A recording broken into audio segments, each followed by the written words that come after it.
listeners, selamat hari Kamis. Iya. Ketemu lagi bersama saya Ola Ramla dan Mesya Srega. Tentunya di Selebritas yang Selebriti dalam berita. Aduh Mesya, seger banget ya pagi-pagi. Gak kalah sama tadi loh, itu yang segmen pertama ada Chelsea Islan, ada Tatiana, ada Eva Celia. Aduh kita banget.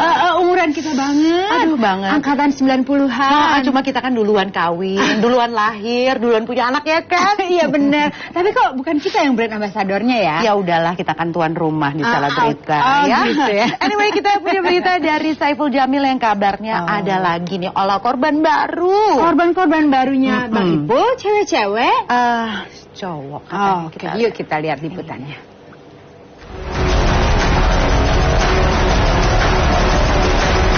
Belum usai, kasus pencabulan yang diduga dilakukan pedangdut Jamiluddin Purwanto alias Saiful Jamil. Bola panas terus bergulir pasca laporan DS di Polsek Kelapa Gading minggu lalu. Rabu petang kemarin, secara tak terduga, muncul seorang pemuda di SPK Polda Metro Jaya melaporkan Saiful atas tudingan yang sama, pelecehan seksual. Maret 2014. Maret 2014 ya. Sampai Mei. Maret yang pertama, Mei yang kedua. Kenapa baru dilakukan sekarang? Ya, karena saat itu dia usia 20 tahun. Dia juga setelah mengalami itu kan agak terbincang juga ya, agak trauma. Dan ketika ini ada peristiwa yang ada yang memberanikan melapor, akhirnya dia punya keberanian. Padahal saya juga korban, akhirnya dia punya keberanian mengadu ke kami dan membuat laporan. Pertemuan awalnya memang ketika acara. Mereka bertemu dan SC meminta nomor PIN BB.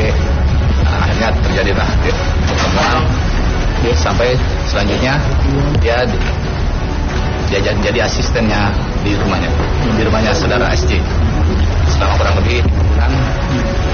Dia menjadi asistennya sana dan peristiwa yang tadi dilaporkan dugaan pencabulan dengan kekerasan yang dilakukan SC tadi ini dalam kurun waktu 5 bulan sudah 2 kali. Berawal dari niat untuk bekerja pada Saiful Jamil adalah awal terjadinya dugaan pelecehan seksual ini. Diakui, korban bukan hanya AW dan DS, melainkan masih banyak lagi. Ini korban klien kami, jadi jangan sampai ini kasus LGBT yang sedang ini jangan terulang lagi gitu ya. Dengan satu kasus yang sudah contoh jadi pelajaran juga, ternyata tidak hanya itu, korban-korban selain klien kami juga banyak. Nanti di dalam BAP nanti dituangkan. Saksinya tadi itu banyak lagi Bang? Ya. Masih banyak lagi? Ya. Dari teman-teman AW sendiri masih banyak lagi berarti Bang? Iya banyak, dan pengakuan klien kami juga ada. Selain ini korbannya, diantaranya korban Ditaja. Oh gitu? Ya. Itu masih ada berapa orang kira-kira Bang? Ya pengakuan sih agak banyak juga karena... Kira-kira aja Bang? Ya lebih lah. Kalau pengakuan klien saya sih 2-3 orangan lah ya. 2-3 orang tapi di luar itu nggak tahu berondong-berondong lainnya ya. Oh gitu. Kami nggak terlalu tahu. Kami yang penting klien kami merupakan bagian daripada korban itu. Gitu. Yang dialami adik saya itu sungguh luar biasa gitu. Dia hilang satu pekerjaan yang biasanya dia lalu membiasakan diri dalam kebiasaan barunya, senyumnya nggak berubah. Coba pemirsa bayangkan dengan apa yang dialami oleh adik saya selama 5 hari. 5 hari, jangan 5 hari, mungkin pemirsa 1 hari aja.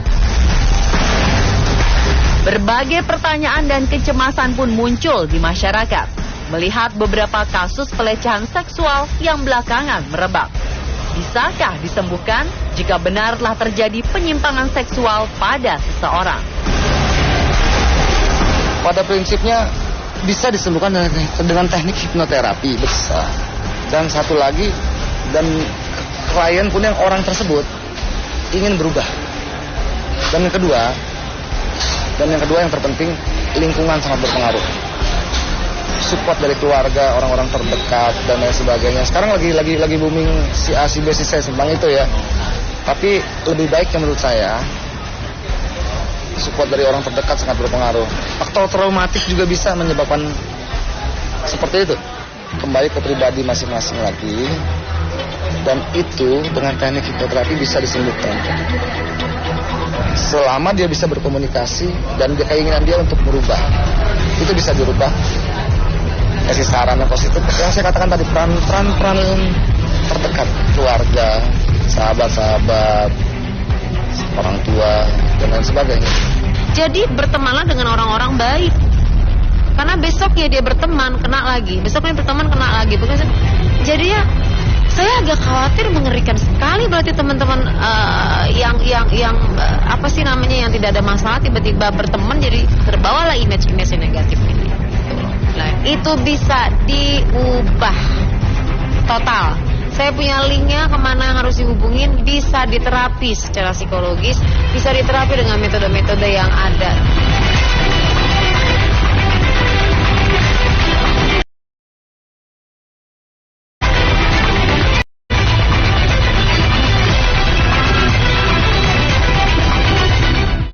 Jadilah bagian dari Hijaban 2016 kerjasama Detikom dengan Trans 7.